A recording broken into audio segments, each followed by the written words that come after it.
10가지 장애를 두고 한번 얘기해 보렵니까? 아는 사람? 10가지 장애. 유신견, 개근치견, 불법에 대한 욕심, 강력적 욕망, 상당 새끼에 대한 집착, 비새끼에 대한 집착, 그리고 둘째 가운데 참아, 참아,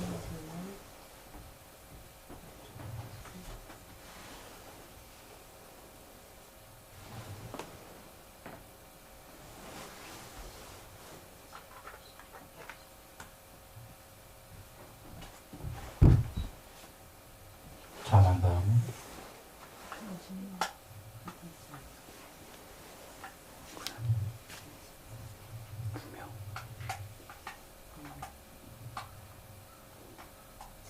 무명, 들뜬 거 후에 그리고 무명 이렇게 했죠.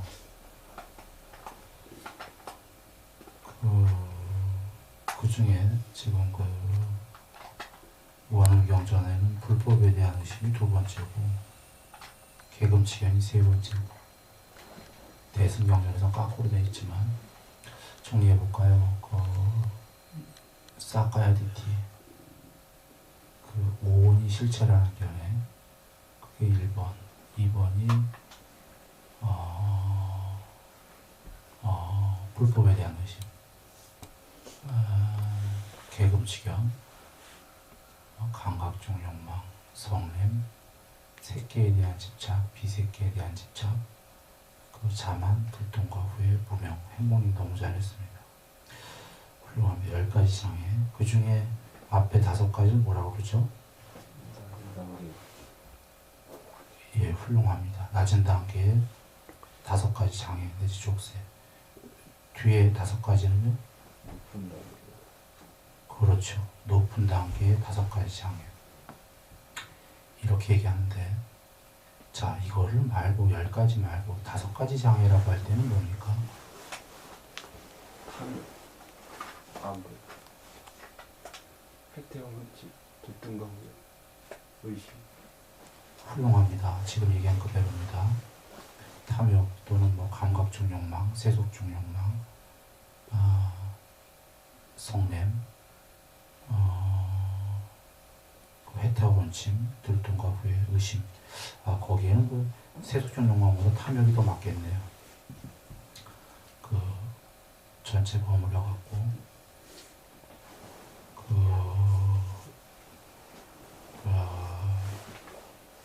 오늘 지금 5가지 장 얘기하려고 합니다. 뒤에 지금 얘기한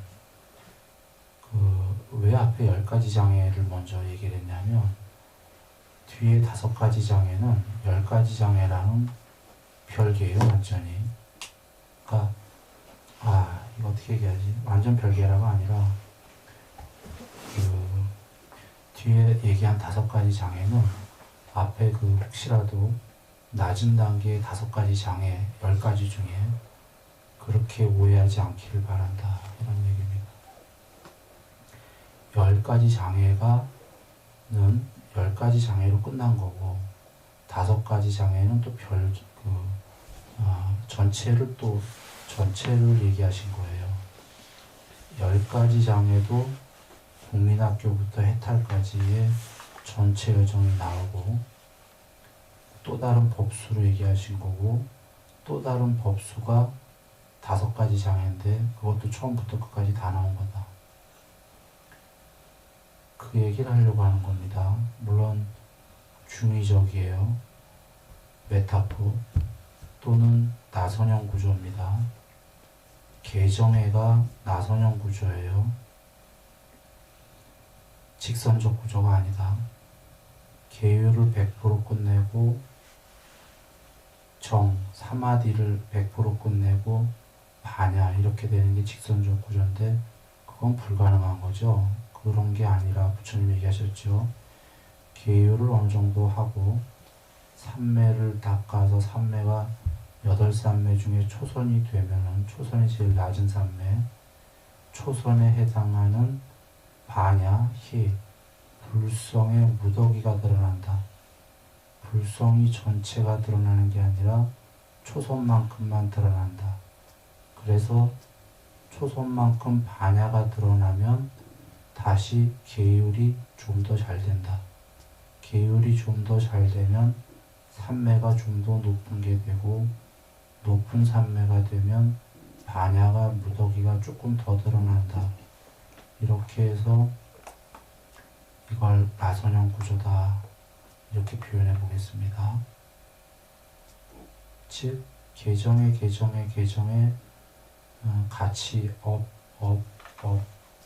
되는 구조인데, 그러면 여기에 중의적인 뜻이 있는 게, 맨 처음에 계정에는 국민학교 수준의 계정해가 되는 이런 작은 뜻이 있고, 중내에는 계정해가 100% 되는 해탈이 있죠. 양면 해탈이. 이런 구조입니다. 지금 5가지 장애가 이런 구조다. 즉 삼매를 하기 전에 맨 처음에 초선을 이루기 위한 전초전으로 낮은 단계의 5가지 장애를 해야 되는데, 중국에는 해탈까지의 나선형의 구조다라는 겁니다. 이해됐나요? 그 탐욕을 조금 다스리고 성냄을 조금 다스린 다음에, 그 다음에 해태와 군침을 없애고 수행을 하는 과정이죠. 그리고 들뜸과 후회가 산란한 마음과 위축된 마음이니까 그거는 삼매가 안 되죠. 단일한 마음이. 삼매는 산란한 마음이 없어지고 단일한 마음이 되는 거다. 이니까 들뜸과 후회가 없어지고 삼매에 드는 순간에 회의적 의심이 있어서는 못 드니까, 의심까지 사라지면 초선을 들었다. 초선을 들어서 들고 나니까 초선에 해당하는 반야의 무더기가 드러났다.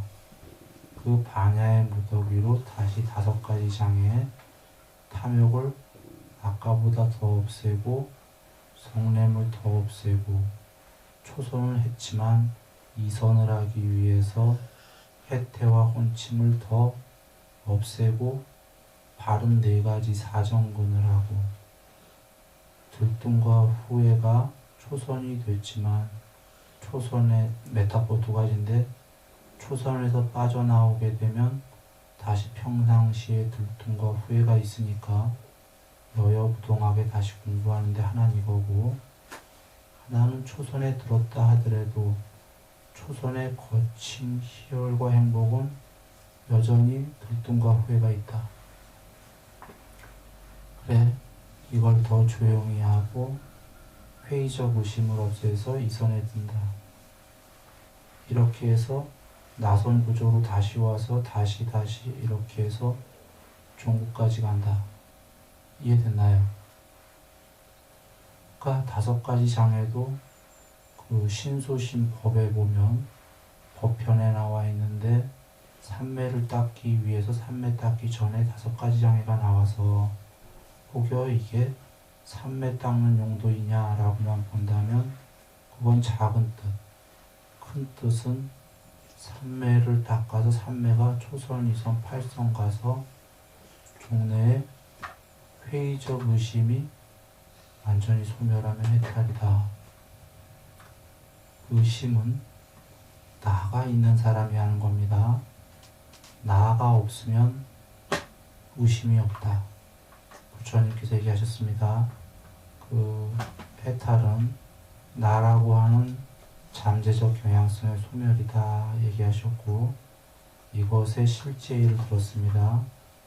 근자에 1951년에 돌아가신 라마나 마하리시님께서 해탈하신 분이신데, 그분이 말년에 평소에 제자들에게 얘기하기를, 그대들이 종양하니까 그제야 나는 내가 이렇게 보고 몸이 있었구나, 평소에 그분은 걷고 말하고 행동하고 움직여도 본인이 있는지를 모르셨습니다. 아예 자기가 있는지 모른다. 머리로 내가 없다라는 사유의 조작이 아니라 정말 자기가 없다. 물론 사람들은 꼭 겉모습을 보고 인내하겠지만 그분은 없다. 개체가 아니다. 그런 분이 회의적 의심을 할 수가 없다.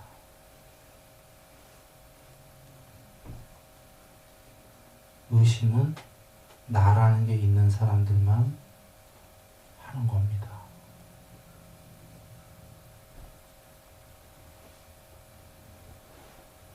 그래서 회의적 의심까지 완전히 그 나성 구조로 가서 8산매 넘어가고 상소멸하든지 반야에 타라면은 소멸한다. 즉 그러면 5가지 장애도 그 자체로 완벽한 하나의 법수다. 이해됐죠? 그런데 5가지 장애와 그럼 아까 10가지 장애와 둘 다 각각이 완벽한 법수인데 조금 다르게 이렇게 설명하셨냐라는 건 10가지 장애에는 포커스를 어디다 맞췄냐면 보시라 10가지 중에 지금 5가지 장애와 중복되는 거 있나요? 없나요? 뭐뭐 있죠? 탐욕도 있죠. 탐욕이 예를 들면 10가지 장애 중에 감각적 욕망과 새끼에 대한 집착, 비새끼에 대한 집착, 이게 탐욕이죠. 탐욕은 10가지 장애의 3가지가 포섭이 됩니다. 그 다음에 들뜸과 후회, 회의적 의심을 빨리 원어는 모르겠지만 한번 누가 찾아보세요. 10가지 장애 중에 무명이랑 다 대응하는 단어일 것 같은데 자, 10가지 장애와 5가지 장애는 4개가 4가지가 똑같습니까? 같습니까? 그런데 해태와 혼침은 10가지 장애 중에 있나요? 없나요? 없죠. 이것은 5가지 장애는 해태와 삼매편의 신수신법의 삼매의 바로 앞에 나온 것이 알려주듯이 해태와 혼침을 없애고 정진해서 삼매하라는 거에 포커스가 맞춰져 있는 거다. 5가지 장애는 이해됐습니까? 10가지 장애는 그럼 무슨 법수냐면 10가지 장애는 지금 전체의 여정이 나온 거예요. 삼매에 포커스를 맞춘 게 아니라 오히려 그 2가지의 포커스가 있는데 하나는 첫 번째 나오는 흔히 유신견이라고 하는 유신견은 몸이 있다는 견해, 몸이 나라는 견해 한자로 이렇게 되는데 잘못된 거죠. 발리어로는 사카야 디티 오취온이 실체라고 하는 잘못된 견해입니다. 오취온 색수상 행식 몸 느낌 인식 의도 아뢰야식으로 집착하는 5가지 무더기가 실체다. 요약하면 몸과 마음이라고 하는 이것이 실체라고 하는 견해가 잘못된 거다라니까 그게 사카이디티 첫 번째입니다. 여기에 10가지 장애는 포커스가 일단 하나 맞춰져 있는 거예요. 그런가요? 세상의 대부분의 종교는 불교를 제외한 일부 불교마저도 이 안에 영혼이 실체다. 그거는 힌두교의 아트만 같은 겁니다. 이 안에 불씨가 있다. 부처님은 이 안에 이거 아니라고 그랬죠. 궁극이 없다가 아니라 이 오치오는 아니다. 유일하게 석가모니 부처님 얘기하신 그 사카야디티가 10가지 장애 중에 1번에 나오는데 이거 이해 못하면 불교는 출발 자체가 안 된다라고 얘기하신 거죠. 포커스가 여기에 맞춰 있고, 두 번째 포커스는 지금 여기엔 삼매 등등 말씀 안 계시는데 전체의 여정이 탐욕과 성냄을 다 없애면 해탈이다라는 또 다른 하나의 포커스가 맞춰져 있는 거죠. 10가지 여정의 장애가. 이해되나요? 세속적 욕망, 성냄, 천상 세계에 대한 집착까지를 다 없애면 자만, 나라고 하는 게 사라져서 그걸 주시려면 고맙습니다만 난 저거 먹을래요. 예, 알겠습니다. 그냥 그 채로 주세요. 괜찮습니다. 나르지 마시고. 이거 부엌에 기어나요. 그냥 주세요.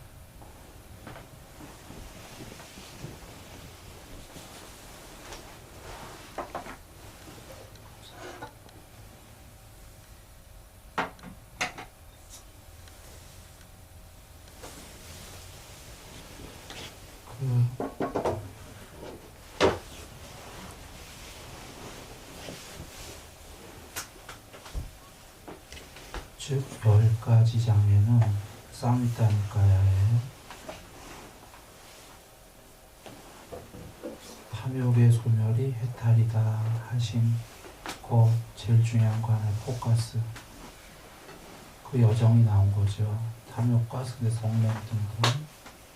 그리고 자만은 치잖아요. 치. 탐진치 다 나온 거죠. 그런데 특별하게 1번의 그 사카야디티가 오온이 실체라는 견해가 잘못됐다라는 게 중요한 게 하나가 나온 게,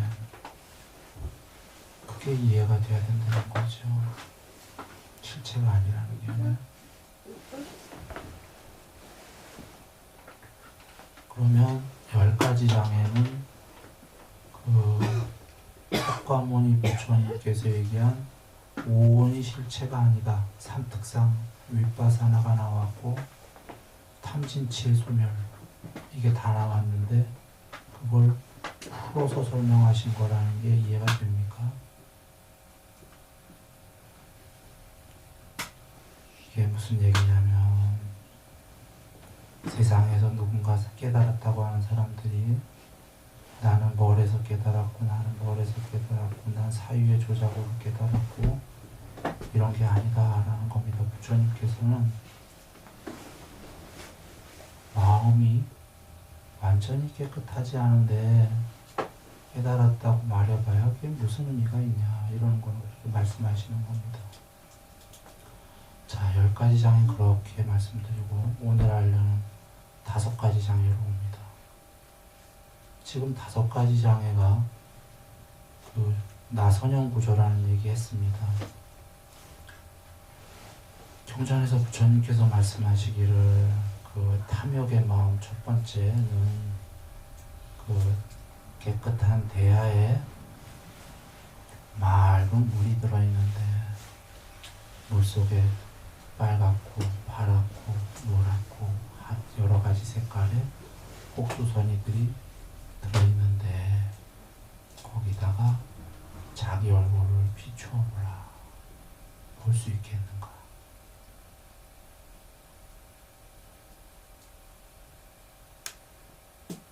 자, 꼭두선이가 난 잘 뭔지 몰라요. 아마 그냥 이해할 수는 있죠. 그 안에 이 세계가 여러분 보면 빨갛고 파랗고 노랗고 세상도 그런데 문제는 그게 아니라 내 마음속에 여러 집착이 있다라는 거예요. 그러니 그 대야에 얼굴을 비추면 밝은 본성이 그대로 비추어 드러나겠는가? 드러납니까?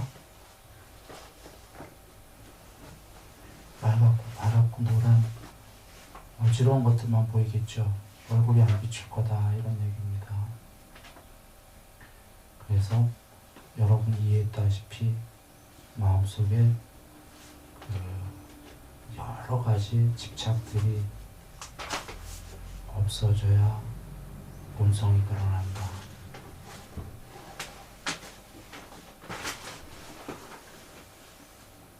인데 중의적인 뜻으로 이건 그냥 약한 건데 만약에 대화 속에 마음에 여러 색깔의 집착이 없는 사람은 세상을 어떻게 봅니까? 바깥의 세상의 대야 속에도 저기 빨간 것도 있고 연두도 있고 파랑도 있고 노랑도 있고 흰 것도 있네요. 아까 대야는 내 마음속 얘기였고요. 다른 얘기를 해보면 바깥 대야에 저렇게 많은 것도 있는데 저 대야를 볼 때 안에 대야에 집착이 없는 사람들은 저 바깥 대야를 어찌 봅니까? 부처님 말씀으로 돌아갑니다. 온전한 눈을 갖추었고 시야의 대상들이 들어올 때 그것들의 주의와 관심을 주지 않으면 마음은 일어나지 않는다.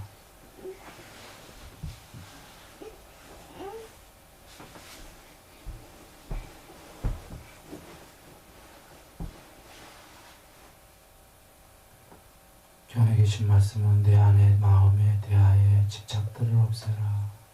집착을 없앤 사람이 중의적인 뜻으로 바깥 세상에 대하여도 저렇게 형용한데 저것들이 들어올 때 내 마음속에 대하여 집착이 없는 사람들은 바깥의 세계에 주의와 관심이 없다. 시야의 대상들이 들어올 때 마음이 일어나지 않는다. 라마나 마하리시님 얘기로 가봅니다. 뒷판이 없는 거울이 아닌 뒷판떼기가 없는 투명한 유리다. 유리가 유리를 보는 것 같다. 세상을 보는 게 유리가 유리를 보는 것 같다 그러셨습니다. 아, 설마 유리가 유리를 보겠어요? 바깥 세계가 투명한가? 바깥 세계에 저 파랑도 있고 연두도 있고 노랑도 있는데 뭐 어떻게 유리를 봐? 이 말씀을 잘 이해해야 됩니다. 정전의 석가모니 부처님께서는 파랗고 또 파랗구나, 노랗고 또 노랗구나. 여러분, 대학 속에 빨갛고 파랗고 노란 꼭두선이를 직접 보는 사람이 있고 어떤 사람은 그 꼭두선이가 보여지긴 하는데 보는 게 아니라 물을 보는 사람이 있다. 물을 보면서 꼭두선이가 비추어 들어올 때에는 꼭두선이를 보는 거랑은 다른 겁니다. 이 세계를 볼 때에 이 세계가 보여지더라도 이 세계 앞에 유리를 보는 사람입니다. 비유입니다. 저 색깔들 앞쪽에 유리가 있다. 비유입니다. 저 색깔들, 나와 저 색깔들, 나도 없겠지만 나도 유리요 저 색깔들 사이에 투명함이 있다. 투명함 건너에 세계가 비추어지는 세계들이 산야가 있다.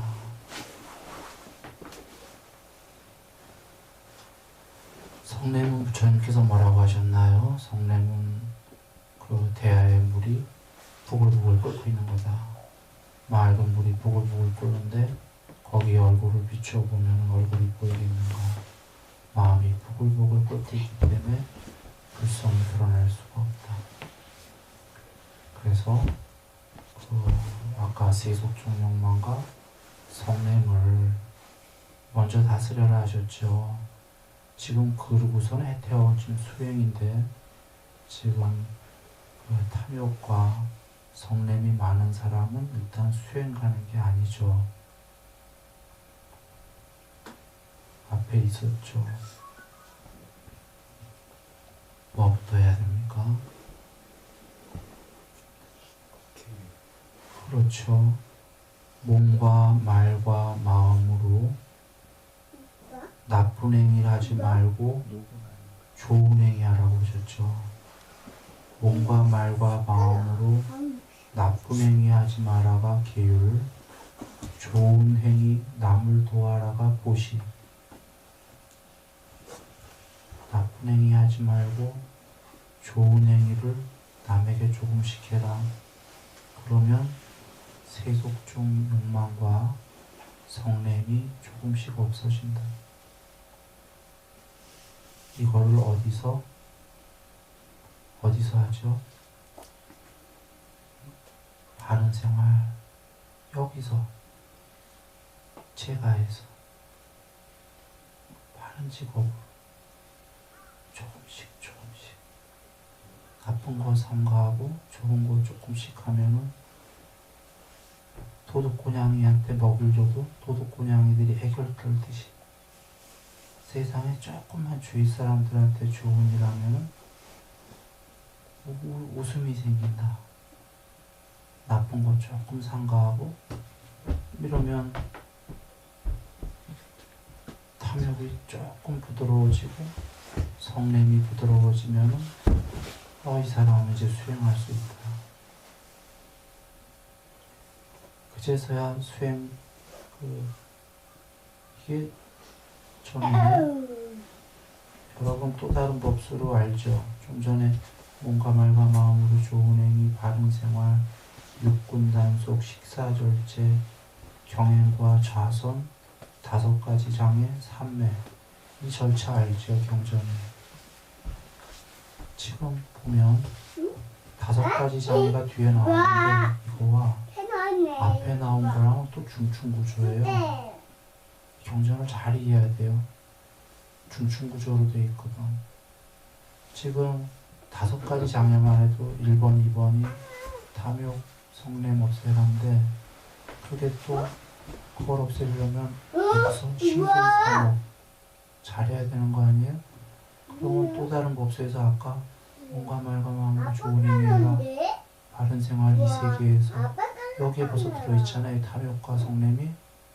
그거 주의한 다음에 깨어있음에 전념해라 경행과 자선 아니에요?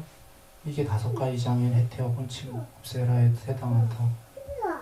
그 다음에 5가지 장애하고 삼매해라에 5가지 장애가 비록 지금 또 나왔잖아요. 이게 중충구조라는 거예요. 그렇지만 깨어있음에 전념 해태와 혼침 없애고 불통과 후에 산란한 마음과 유축된 마음이 사라지면 삼매가 되는 거 아니에요?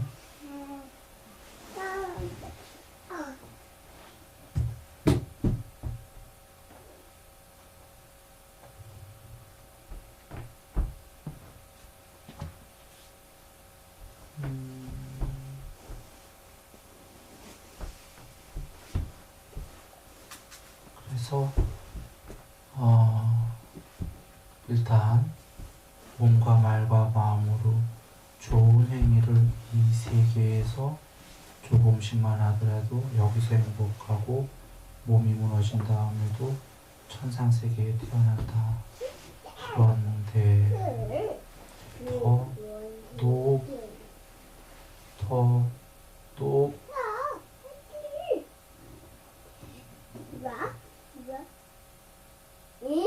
더 공부가 높아지려면 그 해태와 혼침을 더 멀리해서 그 정신해야 되는 거죠. 해태와 혼침은 대야에 물은 맑은데 대야에 이끼가 낀 거다 그러셨어요. 이끼가 꼈다. 그 해태는 게으른 거, 혼침은 잠 같은 건데 신들도 해태와 혼침이 있는 거예요. 아니 신들이 높은 신이 무슨 빛의 신이라는 존재들이 무슨 혼침을 우리에 비하면 맑은데 궁극에 비하면은 아직도 무명이 있기 때문에 어떤 그 혼침성이 있는 겁니다. 게으름성도 있는 겁니다. 그래 경전에 부처님께서 신들도 분발해야 된다 하셨죠. 오직 분발하지 않아도 되는 존재가 아니지만 해탈하신 분만 분발 안 해도 된다. 신들의 높은 세계도 분발하지 않고는 발전이 없다. 이 말씀이 의미하듯 우리 같은 해태와 혼침은 아니지만 무슨 얘기인지 이해되셨나요? 돼지는 우리보다 해태와 혼침이 더 많죠.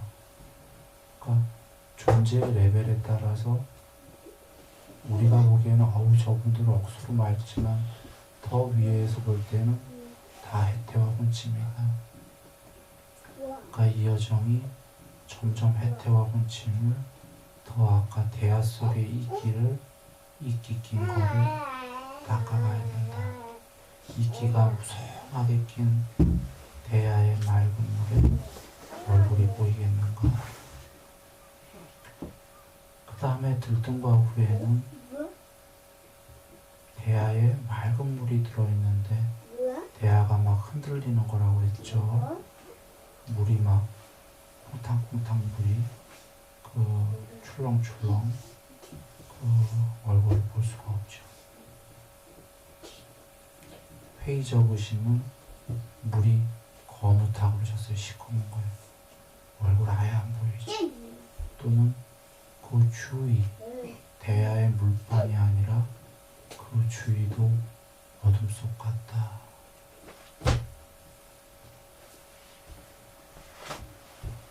보면 의심은 자기 마음속에 더 감옥에 숨어 들어가서 거기서 찢고 막고 잠도 못 자면서 의심하면 사유하다 인생 다 갑니다.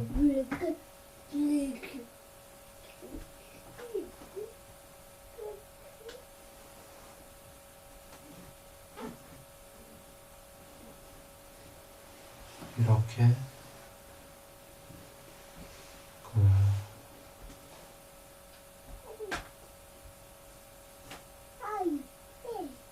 다섯 가지 장애를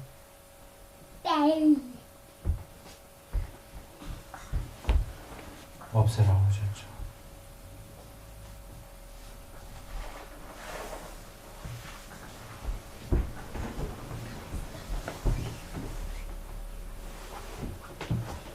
이 다섯 가지 장애를 없애는 것은 처음도 좋고 중간도 좋고 끝도 좋습니다. 다섯 가지 장애 중에 탐과 성냄만 조금만 없애도 해태와 혼침을 하지 않고 분발하기 때문에 예불문에 나왔듯이 오히려 많은 재물, 수명, 명성, 명예, 행복, 힘 다 얻는다 그러셨습니다. 그런 걸 얻는 것은 탐에 집착이 아니다. 탐에 어느 정도 갖고 있기만 하고 오히려 지금 성냄을 줄이고 너무 탐을 많이 갖고 있는 걸 줄여서 탐을 어느 정도만 갖고 해태와 혼침하지 않는 자는 방일하지 않기 때문에 분발하기 때문에 살아서 많은 재물을 모을 것이요 좋은 명성을 얻을 것이요 어떤 회중에 들어가더라도 두려움 없이 당당할 것이다. 죽을 때 여행 가듯이 깨끗하게 준비하고 죽자마자 누가 데려다 놓은 것처럼 천상세계에 바로 태어나 있을 것이다. 그러니 처음도 좋습니다. 그리고 해태와 혼침을 어느 정도 없애고 산매가 낮은 산매라도 된다면 그는 중간도 좋다. 그는 새끼에 여기서 행복하고 몸이 무너진 다음에 새끼에 높은 천상세계의 빛의 신으로 태어나 있을 것이다. 끝도 좋은 것은 이 공부를 다 하여 마치면 그는 궁극이다. 이렇게 다섯 가지 장애에 간략하지만 통론으로서 모두 말씀이 계십니다. 그러나 처음 듣는 이들은 지금 이럴 겁니다. 그것만으로는 부족하지 않은가? 이것만으로 그래서 부처님께서는 이 뒤에 신소신법의 법을 보면은 자세하게 삼매가 되는 방법을 설해 주셨습니다. 자, 여기서 중요한 거 여러분, 요 지구에 왔던 성자님들이 다소 공부에 차이가 있을지언정 좋은 얘기들을 해줬습니다. 이 우주에 좋은 말씀들을 해줬는데 어떤 말씀들은 이치만 있고 하기 때문에 우리 입장에선 저분이 진짜인지 가짜인지 공부가 어디까지 됐는지 말씀은 좋은데 의문스럽습니다. 그러나 석가모니 부처님에 대해서는 의문할 이유가 없다. 오직 이분만이 여러분 세상의 종교를 모두 보면 알겠지만 이분은 좋은 말씀만 주신 게 아니라 초기 경전에서 대승경전은 내가 잘 모르겠고 원음 초기 경전에서는 분명하게 되는 길을 다 주셨습니다. 이 통론만이 아니라 이치에 대한 이제 방법이 나옵니다. 여러분 다 알다시피 삼매의 방법이 고구정령하게 다 나온다. 그 방법에 대한 각각의 이치가 또 나온다. 요약하면 어떤 성자들은 좋은 얘기는 했지만 공부가 거기까지인지 그 다음에 모든 걸 줄 수가 없었다. 그러나 완전자이시고 궁극이시고 세상 끝에 도달하신 다 알고 다 보시는 그분께서는 국민학생도 이해할 수 있는 언어로 통론의 이치, 이치에 대한 방법, 방법에 대한 강론의 이치, 눈 있는 자 어둠 속에서 형상을 보라고 등불을 밝혀주시듯이 이렇게 모두 주셨다. 여러분 눈으로 보면 압니다. 그러나 주셨는데 되냐 안 되냐는 이제 우리의 노력 문제인 거죠. 이건 결정적으로 중요한 겁니다. 우린 배고파도 사실 세상에서 보면은 뜬구름 잡는 얘기들이 좋은 얘기지만 하도 많아갖고 노력해도 될 수 없는 것들이 많다. 알지 못하기 때문에. 그러나 석가모니 부처님은 마치 도서관에 보고 싶은 책들을 다 보여주시듯이 완전하게 간단하게 모든 걸 가르쳐 주셨습니다. 방법론까지. 지금 내가 여기서 삼매의 방법론은 이야기하지 않습니다. 시간이 너무 걸립니다.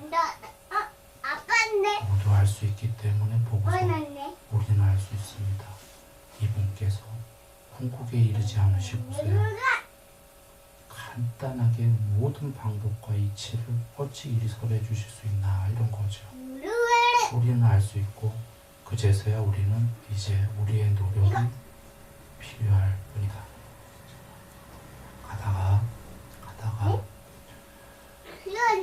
석가모니 부처님에 대한 맹목적 믿음이 있고 더 나아가 사유에 의한 믿음이 있고 더 나아가 실천을 하다 보니까 경험에 근거한 믿음이 있고 더 나아가 그러니까 확신에 찬 믿음이 있고 더 나아가 공부가 많이 가니까 결정적 믿음이 있고 이제 궁극의 해탈을 이루면 믿는 자와 믿어지는 대상이 없이 하나이다 이렇게 되겠죠.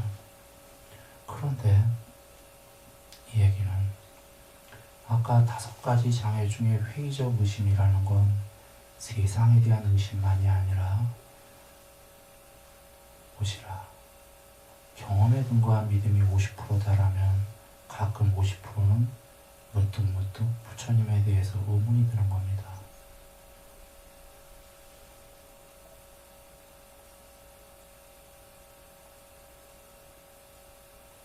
이것은 이치가 어쩔 수 없는 거예요.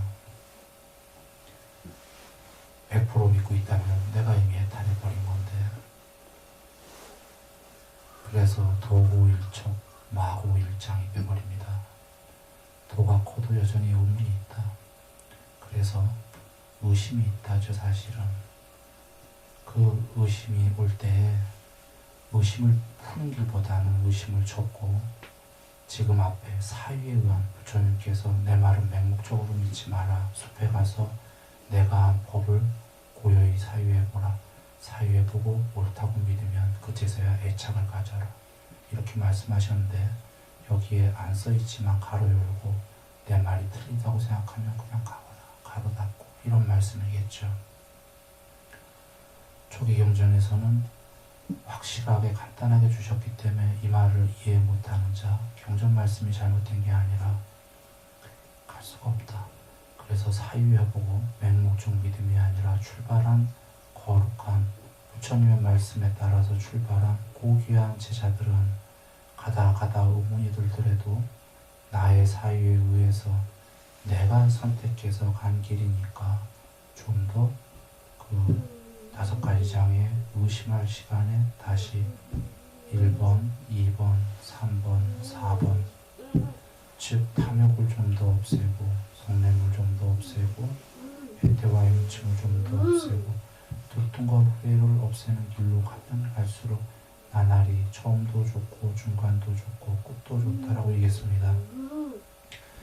늘 여러 번 얘기하는 거지만 오늘 여기도 처음 뵙는 분이 있고 또 혹시 이 인터넷으로도 처음 듣는 사람이 있을까봐 다시 한번 사족을 합니다. 제가자에게 부처님이 주신 것은 탐을 완전히 없애라 주신 게 아닙니다. 탐에 머물러도 좋다 그랬습니다. 부양가족이 단 한 명이라도 있다는 것 자체가 탐을 안 한다는 게 오히려 직무유기다. 부양가족이 단 한 명이라도 있으면 그 사람을 사랑하고 잘 돌봐야 됩니다. 그래 탐에 머물러 하라 그러셨습니다. 그러나 탐에 강요되어 탐에 완전히 동요되어 질투와 인색함까지 구두쇠까지 가지 마라. 그것은 너무나 공부가 걷잡을 수 없이 떨어진 거기 때문에 돌아오기가 쉽지가 않다. 탐에 머무르기만 해라. 그러면 어떤 사람은 묻습니다. 나는 많이 벌어야 돼요. 나는 많은 명예가 필요합니다. 머무르기만 해갖고 어떻게 합니까? 부처님이 아니야. 많은 재물과 많은 명성을 얻는 건 탐에 미쳤다고 되는 게 아니다. 탐에 머무르기만 하고 오히려 신구의 삼업으로 몸과 말과 마음으로 주위 사람을 도와라. 재벌들은 그렇게도 재벌이 됐다 이러시는 겁니다. 조중훈 회장 전에 예를 들었습니다. 이병철 회장 밑에 재무이사 등등 전부 다 남을 조금씩 돕는 사람은 세상이 그를 돕는다. 그리고 분발해라. 그것이 명성과 재물 등등의 모든 것을 갖고 오는 길이지 탐에 미쳤다고 그것이 되는 것이 아니다. 괴롭기만 할 뿐이다 라고 하신 겁니다. 그래서 이런 의미로 부처님께서 탐은 줄여나가라. 하지 마라 그런 얘기가 아닙니다. 그러나 물론 이렇게 갖고 삼매가 깊어지고 나는 초월로 가겠다 하면 그 사람은 어차피 이 세상을 출리할 사람이기 때문에 천상세계도 떠날 출리할 사람이기 때문에 그에게는 아무런 집착이